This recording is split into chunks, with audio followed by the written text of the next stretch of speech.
Awit 119:89 hanggang 72. Magpakailanman, O Panginoon, ang iyong salita ay natatag sa langit. Nananatili sa lahat ng salinlahi ang iyong katapatan. Iyong itinatag ang lupa at ito'y nananatiling matibay. Sila'y nananatili sa araw na ito ayon sa itinakda mo, sapagkat lahat ng bagay ay mga lingkod mo. Kung ang kautusan mo'y hindi ko naging katuwaan, namatay na sana ako sa aking kalungkutan. Ang pananampalataya.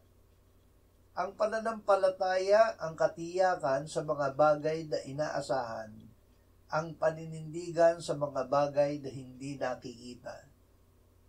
May katiyakan sa bagay na inaasahan kung ang pag-asa ay batay sa salita ng Diyos.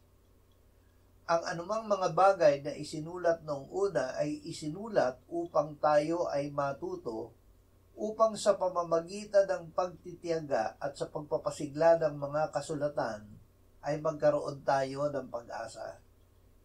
Ang gawa ng pag-asa at pananampalataya na mula sa salita ng Diyos ay pag-ibig sa Diyos.